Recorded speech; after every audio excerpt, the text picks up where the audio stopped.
we're doing today. First of all, I don't always start class like this, but occasionally I will kind of tell you my goal for the day. My goal, I'll put it to you like this. As I'm sure you're well aware, we're about to go on Thanksgiving break, right? I'm sure that's not news to you. Yeah, you all knew that. Okay. Well, breaks are nice. But what that usually translates to is all the stuff you've thought about this semester, all the stuff we've talked about, all your other classes, will recede very, very far into the rearview mirror of your mind, okay? And when you come back from break, you're gonna be looking in that mirror trying to like, what was the thing that I knew or thought? Like it happens every break. Now, of course, there are exceptions to that. Some people work over the break. That's almost never you, like it's almost never me, right? That's how it is. So my goal today is, at the end, we're going to talk a whole lot about a thing I want to talk to you about, but then I'm going to give you a little bit of time at the end, not a lot, a little bit of time at the end to just jot down as many thoughts, arguments, what have you might have for your project as you can, so that you have a little bit of a kernel to return to after break. Like, oh yeah, I did think that, or oh yeah, I did want to talk about that. That's my goal for today. Okay, it's kind of prep you, not for the break, but for coming back from the break, which is a whole thing. Anyway, what we're looking at. This is a movie that, to be fully transparent with you, is pretty near and dear to my heart. It's called The Last Dragon. It is a kung fu movie set in Harlem. Came out in 1985. It is glorious. I almost decided to show you two videos. One is a scene that we're going to talk about, but the other would have been a trailer. It's only like 2 minutes long, and I was like, well, because we got to sum up the movie a little bit first, you know, because you haven't seen it. No one's ever heard of this movie, right? You have? Yeah. Okay. Have you seen it? Yeah. It's a great movie. But anyway, most people have not, right? And I tried to find some trailers. I didn't think any of them really did the job of summing up the movie, and then I kind of realized, well, the movie is bananas. So I don't know if you can just sum it up in 2 minutes. So we're not gonna watch a video that tries to do that. And also, I'm not gonna try to sum up the entire movie for you because it is bananas. What I will do is sum up enough of the movie so that this scene makes sense. So we can talk about it, okay? So here's how it goes. It's set in Harlem, came out in 1985, so it's 80s Harlem. And basically it's a kung fu movie. The protagonist of the film, his name is Leroy Green, but he's kind of famous around town. People call him Bruce Leroy, right? Like, he's badass, basically.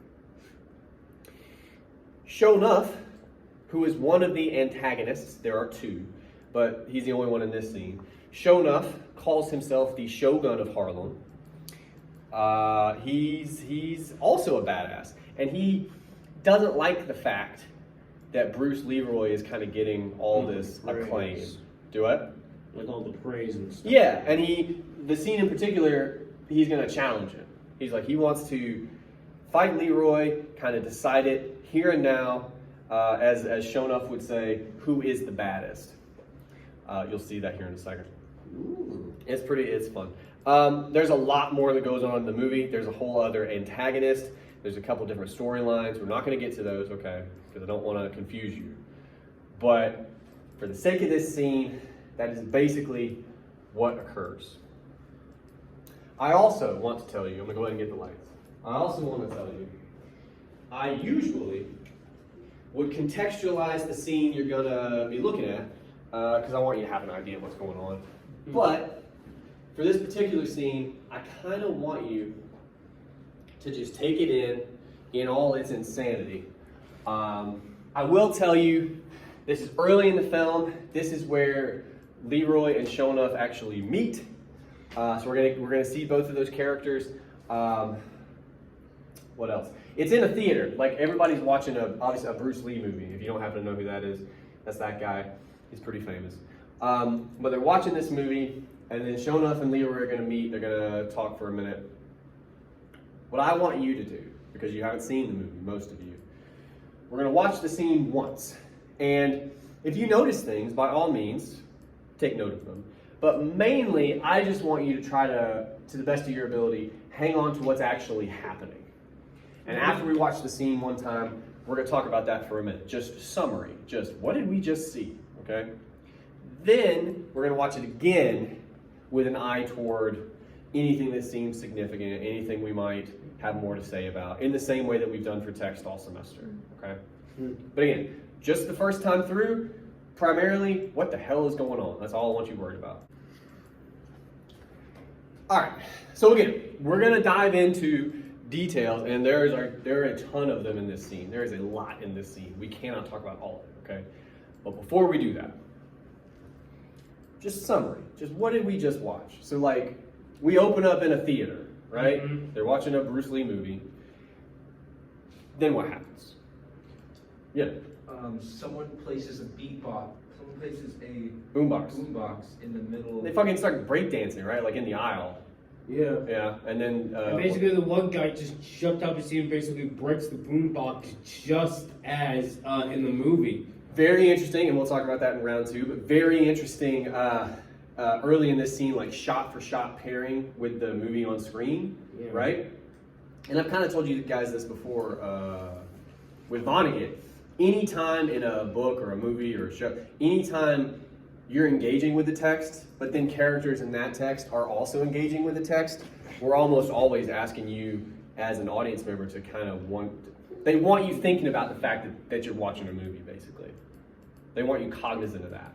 What does it mean to get taken out of the movie for a second, to recognize it as a movie rather than you're just watching a story unfold? Does that make sense? Right. But that's going on. We'll talk about that. Yeah, he crushes the boombox, and we cut back and forth between him and Bruce Lee. There's something going on there. And then he sits down, and they watch the movie some more, right? And it seems okay. Then we get interrupted again. What happens? A entourage of ridiculously dressed, Yeah, I guess, street gangers. we'll call them henchmen. They're henchmen, right? That's what they are. They're henchmen. Pretty much minions. Yeah, that's what they are. And Shonuff walks in, and one of my favorite characters of all time, and not least of which because his name is perfect for his whole introduction.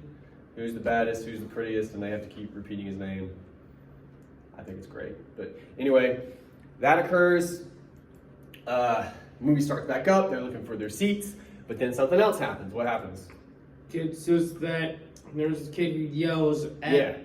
at Shonuff. He's like, Bruce Lee is better than you. Bruce Leroy. Yeah. Bruce Leroy, who Roy. happens to be in the theater as well. Front row. You're eating soup in the theater. He's eating popcorn. Popcorn.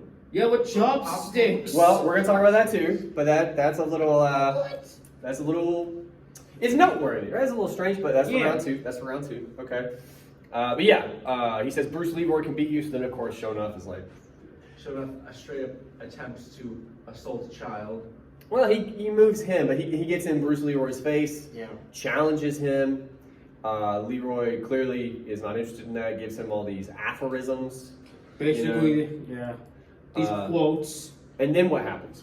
And then out of nowhere, these two guys, they're basically like, I'm guessing they're like, shut up and we'll beat you. Yeah, and they come down there, but before they can get down there, the giant dude from before shows up. What happens with him?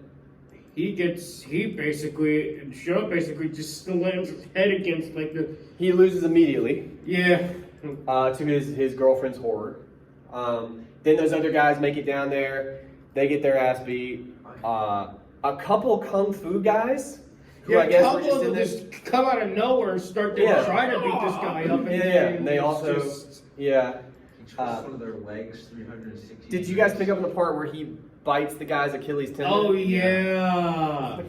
That's like it's like Power Rangers, but like rated R. If I were to see It's it. like professional wrestling type of, yeah, it's more on that. But yeah, so all that happens. Leroy leaves because he already said he didn't want to fight, and he was trying to tell Shonuff that he's not interested in that, so he leaves. Shonuff calls him out as he's leaving. End scene. Great. All right. So I want to try to watch it one more time now that we have kind of a handle on just what's happening story-wise. You guys have already started to notice some things that, stand out, you know. So maybe keep those in mind, and then also anything else now on a second run through that you notice for one reason or another seems odd, seems interesting. I'm gonna back it up for us. Let me get the lights real quick.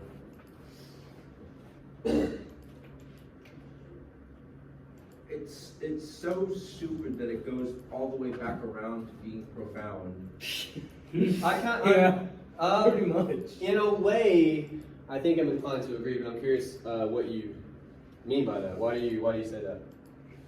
Well, one, that's just a phrase I like to use, but Oh, also okay. it is. Like what stands out to you specifically? If we again, we're gonna try to dig into this like we would with Die Hard or It's silly. Yeah. It's silly. The actors are overacting. They're playing it fairly. They're serious. playing it super straight. Yeah. Yeah. Well, and two, And yet, also, this is a street gang. Where in Harlem do you even get clothes like that? I don't know that you do. Where do you? Where do you? I mean, if any place has those clothes, it's New York City, but I mean, yeah, New York's got a Chinatown, but Where do you get fade shades with the Japanese flag on them? oh, those would probably be big in the '80s. Yeah, you could find those, but no, like. So what are we, when we say it's very serious and very straight, we're thinking of the dialogue, like a lot of the action. But why? Because again, this is the beginning of analysis here. An observation like that, we got to try to explain it. Why do you feel? And some of you seem to agree. Why do you feel like it comes across as ridiculous? Yeah. I would say, Mr. Timmy, probably because, like, I think, like, the sound effects, basically, when they're, like, punching and kicking these people, like, you can, like, hear, like, the whoosh, whoosh, like Well, that. Like, what's interesting? What is that? No one's, I don't think, ever pointed that out to me. What that is, I think some of that is the movie, and then some of it is also the movie that's playing. Do you see what I'm saying? Oh. I know. And again, like the way the scene starts, where it's clearly trying to get you to think about how this giant Asian American gentleman is kind of like mirroring Bruce Lee. We're doing it again at the end, right? And I think the sounds cross over. Also, Which is- was that guy's girlfriend just a guy in drag? Yes. Mhm. I was figuring that. Yes. I wasn't sure. It Because is. it's very convincing. Well, yeah, but the voice and the bone structure, I suppose. But no, it's a trans woman there, which again, do you think about it this way? Like in the scene, she's the least ridiculous person. She's one of the top 3 probably least ridiculous people in the scene. You know, I think the little boy who speaks for all of us when he goes, ugh, is probably right up on that list too. But she's just a woman, you know, out with her guy at a movie. And things happen after that. But the point I want to make there real quick is, weirdly, especially for 1985, that's like crazy progressive to have just this trans woman in the middle of everything going like, Oh, yeah. not the face, baby, and like everything she says is ridiculous. But her just being there is pretty normal compared to all this other Banana Land stuff. But yeah, that's kind of interesting that she would show up there. Good. What else? I would say probably the 2 like fat people who are up at the top coming down to basically fight him. They're like professional wrestlers, I'm right? convinced those are the theater staff. None of their dudes, like they take their like jackets off or whatever, and again they look. I would characterize them as like professional wrestlers, both in terms of their appearance, but also their mannerisms, right? The way they talk to them and they come down and immediately get destroyed both with one kick, like it's. But yeah, there's those guys. There's all the kung fu guys we referenced who just happen to be there and ready, I guess. So there's that. Why is all that ridiculous, though? I agree. I agree that it is. But what's ridiculous about it? Could we pinpoint that? Silly would be another way to put it, right? Yeah.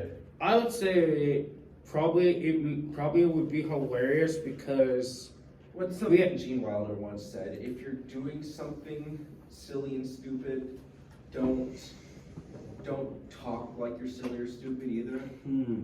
Like, Yeah. you're doing comedic things. Yeah, to do it Playing straight. it 100% straight. But again, why is it silly to us? Yeah, what would you go with? Like, I would say it was too because we have people who are dressed up in like these weird looking outfits. Like yeah, we got. Oh, I'm really bad with the character names. don't worry about it. You haven't seen the movie, so it's all good.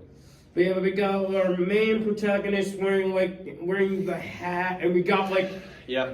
Chun-Li and his whole entire gang wearing like these Okay. Japanese looking like biker gang outfits. They're like Street almost. Fighter rejects or something. Yeah. Yeah. That's a good way of putting it. Yeah. Well, and again, when I say that the kid, when he, that whole yeah. kind of speaks for all of this, he does, right? Like, if you were in the movies and these people just showed up, I mean, part of you might be a little bit afraid because you're like, what the fuck is this? But most of you would just be like, what is this? Is this part of the show? Like, because it's so hyperbolic. It's so beyond what seems reasonable, right? Oh, yeah, right. That it becomes ridiculous. Beyond stupid. Well, it's so unrealistic, it becomes ridiculous. And again, they are playing it extraordinarily straight, which suggests they're not in on the joke with us, right? But that's kind of, I don't want to have a rhetorical analysis of this, but that's the start of our analysis is, I agree, I would posit, I think it's intentionally silly. I cannot imagine, that's the hard thing with satire sometimes, like you don't always know when something is satire, if it's done well. But to me, a scene like this, I just cannot fathom a person would write all of this, record all of this, and put it together and not mean it as a joke, right? The way Sho'nuff all on his own, I'm like, there's no way that's serious. There's no way that's meant to be. Scary if you learned that it wasn't done. Well, but yeah, so now the question is, It can't be. the root of ridiculous is ridicule. What are we ridiculing, right? Yeah. That's what it just made. I think I just had a big brain moment there, but I don't know if it's right or not. But Okay. I was thinking because we have a bunch of people who are not Japanese or anything, basically fighting each other for no reason. Well, the one henchman puts it into perspective. Apparently Leroy is the one guy that stands between show and total supremacy, Right. which is also a ridiculous thing to say. Yeah, What, total supremacy of the entire of Harlem, Yeah. Harlem. whatever that might mean. He sounds like a guy out of a movie. The henchman Yeah, does, pretty much. as Sho'nuff does, as Leroy does. They all. Again, I think that's part of what we're ridiculing is most of the people in this theater are caricatures, are they not? Yeah. They're not real people. And if they are, again, if you saw a person like that on the street, that would be a story because that's not a real person. Interesting. They have the face of a real person, but everything else is a costume. It seems like an act. Do you know what I mean? Pretty much. Sure. Well, isn't that part of what Sho'nuff is getting at when he gets in Leroy's face? Oh yeah. Leroy gives him the aphorisms, and he goes, "What?" He's like, "What are you saying?" And they're having this moment where he's Sho'nuff, for all of his insanity, sounds more like a real person if you're going to compare the two, right? Leroy sounds like a fortune cookie. Like there's no two ways about that. Oh yeah. He sounds like a fortune cookie. And I think that's part of what pisses Sho'nuff off is he's like, dude, talk to me like a person. Like they're having that moment. And this brings me to another thing about Sho'nuff. Sho'nuff will also speak like a non-person in this scene. Basically speaks almost like your average antagonist villain. Yeah. Well, again, right at the end when Leroy is leaving, we're not going to watch it again, but Sho'nuff stops using contractions. He does. He starts you will not, rather than you won't. Little things like that, but that's how people that's how bad guys in movies will talk. you will not do this, blah blah blah, honor, like all like he starts speaking in that way. And then as soon as Leroy's out the door, he goes wimp. Like he goes back to so Shonuff is able to move back and forth. Back to his real self. Well, and but that's the When question. he says wimp, though, that's what I was thinking. No, I mean I agree, but then the question is, again, I'm gonna tip my hand real quick for the sake of time. Again, anytime in a text where they are taking in another text, like they're watching a play or a movie or they have a book, or they always want you to think about what texts do. The question basically is, what's real and what's not? I think all of us are in agreement, it seems like, that the outfits and that stuff's not real, right? That's not who these people really are. No. Now the question becomes though, well, how do we know that's not real? Like, how would we speak to that argument? Have you ever seen a person wear that in a situation outside of? Well, no, but there's plenty of people I don't Right. know, you know. But look, this is part of my point. So look, Shonuff does this too. When he gets in Leroy's face, he's doing that to Leroy. And again, one of my favorite parts about this is he's doing this while he's dressed like he's dressed, like he's one to talk. But he's in Leroy's face and he's saying all this to him. He's basically calling him out like, dude, you look like a cartoon character of a Chinese person, right? He's eating popcorn with chopsticks. This Like, who does that? nobody. I will does go on that. record to say nobody actually does that. Like that seems. I feel safe in saying that.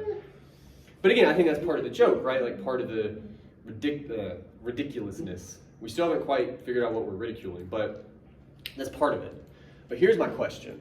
We're going to get into details now. We've kind of started to weave a bit of a tapestry, but we got to look at some of the stitching. What sick pantomime is this? Right here. Shonuff, like I've tried to point out to you guys, can move between the two modes of speech. One of them is very clearly kung fu movie villain, not real. Yeah. People don't talk like that. And that but there's other moments where, as you said, he seems more like his real self. He seems Yeah, more it seems like his person. more real self, his real boss, gangster Sure. style. Well, I think he does that again when he's talking to Leroy. One of my favorite lines in the film, because it's clever, when he kind of backs up and takes his stance, he says, I got something real for your ass in these hands. He's right there, he's talking about what's real and what's not, but he's saying the ass whooping I'm about to give you is going to feel pretty real. Like he's doing that. Right before that,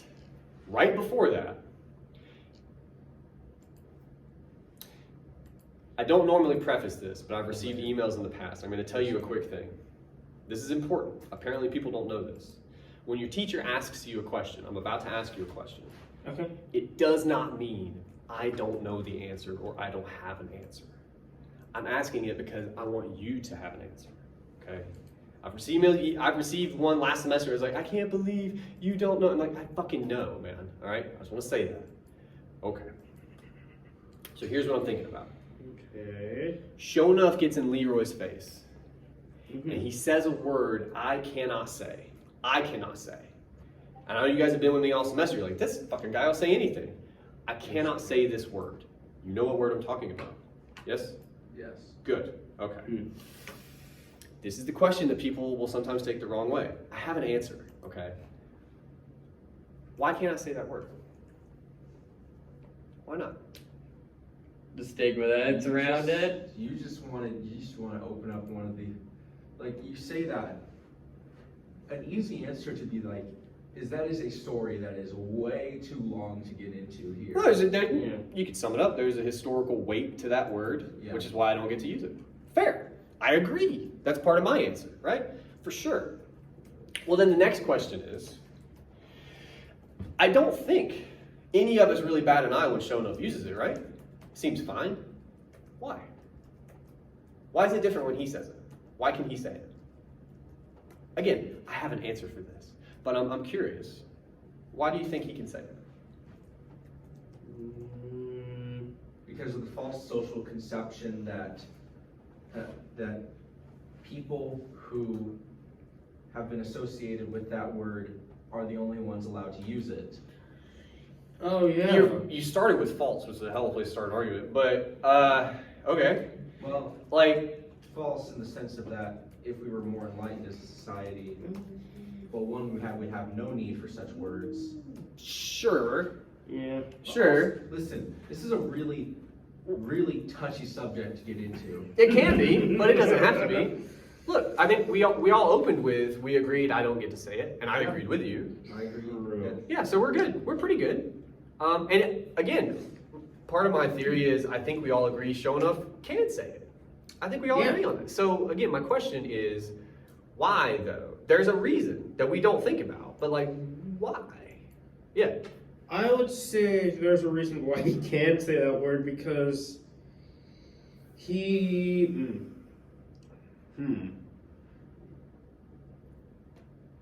Let's even think about it. Look, there's a real easy answer. We're going to get to a more complicated one. Somebody give me the easy answer, please. Why can't he say it? He's black, he gets to There say you go. Yeah, Yeah. okay. He's black, he gets to say it. The black community is kind of taking ownership of that in a similar way to the gay community has taken back the word queer. Yeah, Right. pretty much. Yeah, same kind of thing. But the point there is, when you take ownership of that term, you've changed the meaning, right? Right. Okay, so now our question is more specific. What does he mean when he says that? That means a thing, right? Yeah. What does it mean? People use it now. Not me. It's almost kind of But gone from, what does it mean? Well, it's gone from being a racial slur to almost more of something akin to just like calling someone a dumbass. No, not the way he's using it. I mean, he in the sentence because he says that word please. He's kind of, but it means something else. Here and then here. So like when Shonuff saying it to Leroy, he's Yeah. saying like dude or like guy. Instead of- Yeah. I was gonna say that too. Good. Right. No, and it does. But again, only within a particular community. Yes. Yes. So the point I'm kind of getting at is, it does mean that, but only to and from certain people. Yeah. Right. From two different perspectives. Well, but what that means is, it doesn't just mean dude, it also means dude, and I'm kind of acknowledging we're from the same community or Yeah. a similar background. Yeah. But that's what he's doing with that word, is my point. And it becomes all the more interesting, again, when you consider what they're fucking dressed like and how Leroy is talking. Yeah. That's, He's like, Yeah. look, you're black, dude. And he's like he's almost shaking him with that sentence. Like, look at yourself. And again, it's funny because we see Shonuff saying it.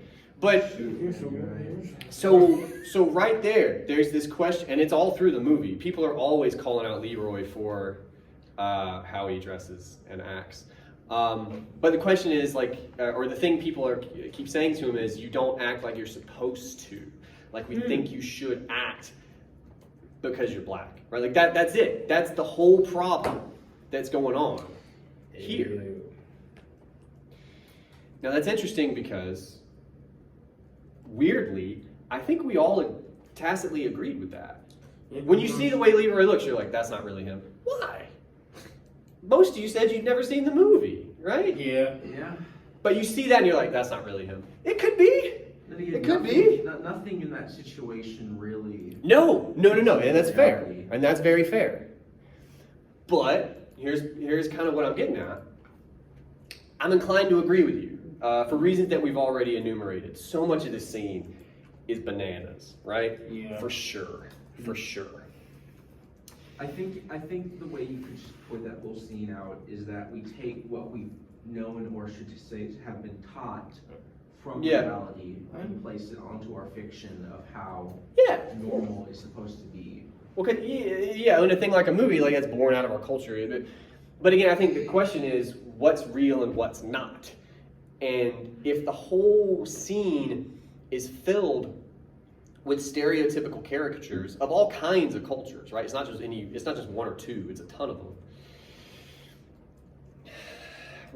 I think we're ridiculing all of that in some way, right? We're kind of trying to get us as a viewer to think about what's real and what's not. You said earlier that Shonuff sounds more like his real self, and maybe. But my point is, I don't know if we know that either, right? The word he can say and I can't, please, and I got something real for your ass in my hands, like all that stuff, that sounds more like it could be him. But again, isn't that all of us just kind of saying, well, that could be him because that sounds more like a black guy, right? Like that's what we're doing. Yeah. it's the same thing. Do you have something? Oh, no. You okay? Okay. I saw the hand come over. I was like, somebody help me. No, but I think that's what's going on here. This scene wants us thinking about a whole lot of things, but specifically how we read stereotypical representations, right? Because we do all the time. You do it as soon as the scene starts. As soon as you see Leroy in that fucking hat, you're like, right? But then there's others that we kind of don't bat an eye at. And it's interesting to me the way Shonuff changes language. One of those is part of his ridiculous character, and the other one you're like, oh no, that's probably him. You're like, it might not be. He might just be he might be a scholar. You know, we don't fucking know. Like, and I think that's what the scene is ridiculing. I think it's kind of calling out that weird hypocrisy or that weird blind spot we might have as a culture, right? Right. We have stereotypes and we agree that they're not good, but if you don't fit those, then we're gonna call you out for that, right? Like it's a weird. Here's the other side of that. Here's the other side of that I find interesting. Everybody gets ridiculed in this scene. Nobody is safe. We call out, look, the giant Asian dude who's dressed like a lumberjack who smashes the boombox. Oh yeah. We kind of align him with Bruce Lee early in the scene. Because he mimics the. Yeah, I know it's on purpose. It's absolutely on purpose. Like the scene, the director tries to kind of push us in that direction, pretty hard actually. And then at the end of the scene, when he's about to fight Shonuff, we're all thinking, "Oh, there's gonna be some shit, right?" Because we're kind of connecting him to Bruce Lee, and also he's Asian. What does he do? He walks up, throws a bad punch, and that's it. This guy doesn't know kung fu. We just assumed if anybody in this theater does, it's gonna be that guy. You know why, right? Yeah, don't. You know, we don't have to say it out loud. It's not cool to say it out loud, but like we know why. No. And on top of that, he's dating a trans woman. Like it's like he's not who we thought he was he? Nope. Yeah. That's awesome. The movie wants you questioning all this stuff. Like the whole movie, everybody in town calls out Leroy. Half the time they say Bruce Leroy, it's like a term of affection. The other half the time they're making fun of him because he's pretty easy to make fun of. But again, all they're saying over and over again, he's got a little brother who is like how he's supposed to be, which is to say he acts like a black kid in the movie. But it's like, who says what you're supposed to be? Well, it's like everybody in town, apparently. The movie is absolutely thinking about that. The pressures of stereotypical representation. Movies are part of that, right? But it's also like, I think, to sum it up for you, and then we'll move on, we're maybe, as a viewer, we're not involved with that like we would think we are. We're part of it too, if that makes sense. Does that make sense? A little? Two people not? Okay, I'm okay with that. I can live with that. Okay. Great movie, by the way. I love this movie. My wife hates it. I tried to make her watch it one time. We got about 20 minutes in. She's like, what are we watching? Well, she didn't give it a chance. But anyway, okay. So the reason I showed you all that, not just because I love the movie and I have this weird power where I can make you watch stuff, but also, if I were doing this project in a class like this, right, I would almost certainly probably do this movie or something very similar. The example I gave you in the prompt, where like I'd get a couple buddies together, we would do this scene. We would for sure do this scene. I would be Shonuff, and I just know as soon as I got to that word I can't say, instead of saying it, I would go, all right, look, so Shonuff's going to use a word here that he can say and I can't. And I would go down the road we went down of why, which helps us get to what it really means when it's said by a certain person within a certain community. And then, of course, what that means because he's using it for Leroy, right? What he means without saying it. And that got us into this discussion of stereotypical representation, of caricature. All of a sudden, we're in analysis world, right? That's how I would do it if I was doing this movie. Now, of course, as I mentioned to you guys before, it doesn't have to be that involved necessarily. It could be the podcast thing. It could just be you talking to me about a movie. Okay, that's cool. But even so, again, well, movie, book, whatever text you pick. But again, I would want you to spend as little time as possible on summary, just like we did today, and I'll come to you in just a second, and the bulk of your time on analysis. So you pick a scene or character or something specific and just launch into, here's what's going on, but more importantly, here's what this means. Here's what this person maybe stands for, or here's some ideas that it seems like the text wants you to consider, right? And kind of go like that. The last thing I'll say about this scene, and then I'll come to you, Nicholas. I have a friend, my wife and I do, she used to work here, very smart woman. She's a scholar. She writes about this shit. So she knows more than me. So she's probably right, okay? She told me she hates this movie because it's racist. And I'm like, there's some little part of me that can't ever even acknowledge that argument because I love the movie, right? So you can't. But also, I happen to disagree with her because if it is racist, it's racist against everybody. Yeah. Do you know what I mean? pretty much. I think that's weirdly egalitarian. Like that's weirdly, that's a weird version of what equality looks like. I'll grant you, but it's equality. We make fun of everybody. Yeah. That's what Python believed. For sure. And to me, the theater scene especially, we touch on all these different cultures real fast. It gives you this like crazy melting pot sort of representation of America. They're all stereotypes. They're all caricatures.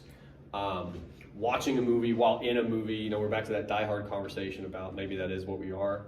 But I think it kind of wraps its arms around that, this movie does. And it says, maybe that is what we are, and that's okay. And we are ridiculous, and that's okay too. But that's like the weird American dream, I think, in this movie. I have more to say about that, but you'd have to watch the movie. You're not going to do that. But that would be what I would talk about in my project. Now, I'm so sorry, Nicholas, you had a question. Yeah. So for the movies that we talked about in last class, what would be good? Yeah. Like to compare to Die Hard. Would It's a Wonderful Life be good? I'm gonna have to. I mean, that's like from the 30s or 40s. It would be, but it's like so far outside of our. Like this is from 1985. I would say, damn near anything older than that, I'm probably have to stop you. But yeah, Frank Capra probably not. Good movie though, and absolutely ties into a lot of stuff we talked about, but it probably not. Other questions? Is there room on campus where like a student can use a projector and a whiteboard screen? I don't know, actually. Like there's a lot of conference rooms in like different buildings. I don't know if any of them have projectors. Why? I don't know because You think about your project, I assume, right? yeah. What it sounds like you might be thinking, what I would caution you against, if you're gonna do a video, for instance, you'd have to post it to YouTube, and that would mean you can't have any copyrighted material in your video. The robots would take it down. So you wouldn't be able to, for instance, project a scene and talk about it, if that's what you're thinking. Is that what you're thinking? I was thinking about that, yes. Yeah. maybe, but One workaround would be, because I thought about this, again, if I was going to do this, I would act it out. That'd be my workaround. Can't copyright me and my stupid friends. But what you could also do, potentially, and this won't work for everybody, but you could like, if you're going to talk about a particular scene, you could try to find it on YouTube or some other site and basically post that link with the link to your video so that I could watch it first. Do you know what I mean? That's how I would do so what it. if we don't, is there any other options aside from having to like make a YouTube account and having to post it to YouTube and all that? If you just did audio, would be the other option. But if you're gonna do video, there's no way Corsten will take it on its own. She just can't do it. You'd have to post it to YouTube because you need somewhere to host it. Corsten won't do it. But yeah, then you just put that link into a document and you upload the document and you're good. But yeah, but again, like I'm gonna post this video to Corsten, YouTube first. Because it's going on YouTube, I have to cut out the part where we watch the scene twice. But then I will include the link, because it's also a YouTube video, also on Corsten, so that people who weren't here can watch it. Does that make sense? I think that makes sense. But yeah, it takes like it's an extra step, but it's not super complicated. Record audio. I mean, That's a little trickier, but we can talk about it here in a second. Is anybody are there any other questions about any of this? Okay. Here's what I want you to do. Yeah. For the next 7 to 10 minutes, I'll stop you. Don't worry about it. I want you to get some work done. And here's why. I have a spiel first, because I don't think you guys always believe me. Again, I told you at the beginning of class, when you go on break, you're going to forget about all this. You will forget about all of it. So right now, for the next 7 to 10 minutes, I'll stop you. What text are you going to do? Why do you want to do that text? Right now, are you thinking of maybe a scene or a character or something that like you could focus on? Write that down. Why is that? What about that scene or character specifically, right? Like give yourself just a little document that when you get back from break, you can go, oh, thank God I did this at least, and like you have a toehold into this assignment, right? Go for it. To answer a question from a couple minutes ago first, yeah, I mean, whatever text you might roll with, I would think first you have some kind of general argument about it, which is fine. But any analysis you're actually going to perform, any argument you're going to actually try to prove, you're going to need evidence for that, right? So you're going to have to go to something very specific. It's probably going to be a scene. In most cases, not even the whole scene, right? But like specific details from that scene. Something somebody said or the way somebody's dressed, right? Anything like that. Just thinking about like, well, what I was thinking about my project Yeah. was actually doing the slasher genre. Oh, okay. We'd have to pick a movie, like one. But sure. That's the thing, is that you could make such a better argument if you took the genre as a whole. I would counter and say you make a better argument with one, but that's a discussion for a later time. Anyway, yeah, and keep in mind too, these are only meant to be 10 plus minutes. I mean, you can go over that. If it goes well over that, I don't know that I'm gonna listen or watch your whole thing. Like, I'm being very clear with you. If I tell you 10 minutes, you give me 40 minutes. I'll watch about 20, 25. I'll do that. After that, I'm probably tapping out. I got a lot of these to look at and just, But hey, I mean this. If you have thoughts and you find yourself just fucking rolling, see what you do, man. That's all. It's all good. Don't squash your creativity, intellectual activity. Like, make that happen. But I tell you 10 minutes, man. Bring it in those first 20, right? Do that at least. So to touch on what we're going to do when we come back, because again, we will not see each other next week. I'm sure you guys don't mind that. But I want you cognizant of sort of what's going to be asked of you when you first get back. You do have homework when we return. I know I'm an asshole for that, but hear me out. The homework I'm asking of you is not terribly involved, all right? It's called a rough draft, and already when you go to look at that, you're gonna be like, a rough draft? For the project, there are directions on CourseDen to this effect, okay? But I want you to know about it ahead of time. All the rough draft is meant to do, there are going to be, for most of you, technical hurdles in your way. So like I told you before, if you go the audio only route, your biggest hurdle is probably going to be, as Dalton said a while ago, how do you even record audio only? Like, weirdly in 2021, that's harder to do in most cases. It can be done, but it's something you're going to have to figure out first, right? That's your hurdle in that particular case. Once you do that, you figure out how to get that audio file, it's very easy actually to upload to CourseDen. You won't probably have much trouble. If, though, like most of you, if you go with a video, well, that's a little more involved. Recording it is easier because that's what our phones do. And you guys are probably pretty good at that. Okay. But now you're like, what the hell do I do with this thing? CourseDen won't take it. You're going to have to upload it to YouTube. You're going to have to figure out how to do that. That may, take some of us longer than others. You're going to have to copy and paste that link into a document. You're going to have to upload that document. All of this is what the rough draft assignment is for this time around, okay? Whatever technological, I say hurdles, maybe I'll say headaches, whatever nonsense you run into with just turning the thing in, I want you to do that first. So whatever you decide to upload for your rough draft, it doesn't have to be anything, okay? If you want to take a swing at your project one rough time, that's fine with me. Or if you just want to record something for like 5 seconds and try to figure that out, that's what this is for. This is a dry run of the technology stuff is all I'm interested in here, okay? Because I'd like you to figure out how that works so that you don't have to worry about it when something's due and you're screaming in your own head that you can't figure it out. Like, let's do that first, right? Make sense? I think it does. Good. Any questions for me before I let you guys go? Great. Have a safe break. I mean that. Be easy. I'll see you when you get back. Yeah. Thank you. Yeah.